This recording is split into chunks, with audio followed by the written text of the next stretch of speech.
Hello everyone, this is Maki. Do you know what significant event happened on December 14th in the Gundam universe? Was it the day the Zeon forces invaded the colony on Site 6? Close, but not quite. The attack on Site 6 by the Zeon forces actually took place on December 13. December 14th is the day in Universal Century 0087 when the Titans launched a poison gas attack on the space colony in Site 2. It was a most heinous event. While officially labeled a military operation, it was actually nothing more than an act of terrorism. The episode surrounding the poison gas attack is related to important international treaties in the Gundam series, and it plays an important role in the story of Z Gundam. Today, I'd like to talk about these elements in more detail. One of the most important terms in the Universal Century is the Antarctic Treaty. This term has many interpretations among fans. The treaty includes provisions such as the prohibition of the use of space colonies and asteroids as weapons, the prohibition of chemical and nuclear weapons such as poison gas, and rules for the treatment of prisoners of war during wartime. How do you feel about the Antarctic Treaty?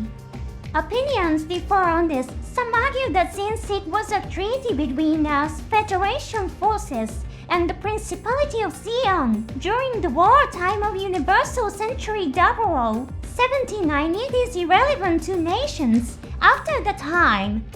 Others believe that it represents a universal order throughout the Universal Century. Both perspectives have been presented in official media. In the novel adaptation of Stardust Memory, the Dios fleet condemns the Earth's Federation government for ignoring the Antarctic Treaty by developing a nuclear-armed Gundam.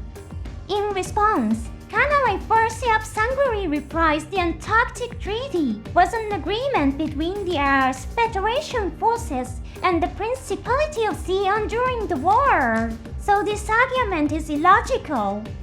This represents the view that the Antarctic Treaty was only valid during the events of Universal Century 0079. On the other hand, there are opposing views. In the Nolionen of Tarne Gundam, it says mankind restrict dangerous weapons such as nuclear weapons through the international agreement known as the Antarctic Treaty. Similarly, in Crossbone Gundam, Anna's Federation commander denounces a nuclear attack by the Jupiter Empire, saying this is a violation of the Antarctic Treaty.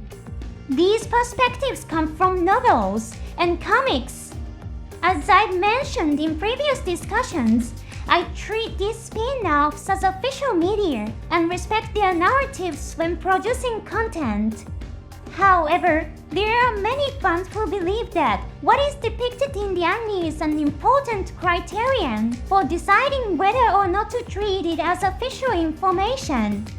The difference isn't one of superiority, but of personal preference. An instructive exchange on this topic is held during a strategy meeting for the Titans' poison gas attack. This meeting took place on a different day than the December 14th poison gas attack. It's chilling to realize that the Titans conducted multiple poison gas attacks. During the briefing for the gas attack on Site 2, Lieutenant Jerry told the Titan soldiers, "If a full-scale war breaks out, hundreds of colonies will suffer. If the sacrifice of just one colony can prevent a war, God will surely forgive us." From the perspective of the civilians targeted in such an attack, this logic is completely flawed. In response, Mauro Ferrero asked the question, "Isn't a poison gas attack a violation of international treaties?" While the term Antarctic Treaty wasn't explicitly mentioned, this scene revealed that international treaties prohibit the use of poison gas weapons. Mauer as a pilot for the elite Titans unit of the Earth's Federation forces probably didn't make this statement lightly or out of ignorance. Furthermore, it's questionable to assume that humanity would suddenly accept the unrestricted use of nuclear or chemical weapons like poison gas after the war between the Earth's Federation and the Principality of Xi'an. One way to reconcile these interpretations is to consider that while the Antarctic Treaty between the Earth's Federation and Xi'an may have been nullified after the war, its key provisions were likely incorporated into broader international treaties on warfare. With this understanding, the references to the Antarctic Treaty in works set after the events of First Gundam make sense. It could be seen as a colloquial term that continues the legacy of the original treaty between the Federation and Xi'an. However, this is partly my personal interpretation. Officially, the Antarctic Treaty remains shrouded in mystery, and much about it remains unexplained. The Titan strategy meeting discussed here takes place in episode 29 of Z GUNDAM. If you are interested in this topic, I highly recommend that you watch it. The poison gas attack led by Lieutenant Jarrett was thwarted by the A-Lugo counterattack. However, the attack that followed on December 14 was successful, resulting in the immediate death of tens of millions of people from G3 gas. The Titans were originally created as an elite unit within the Earth's Federation Armed Forces.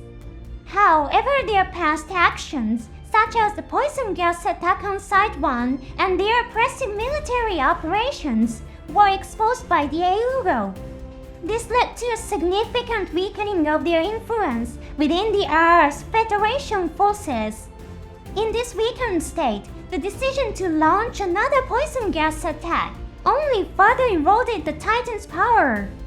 The person in charge of the operation was Colonel Bascom. Interestingly, the leader of the Titans, Jamitov, was not pleased with Bask's actions. While Bask acted out of hatred for the space noise, Jamitov's perspective was different. Jamitov's ultimate goal was the survival of mankind.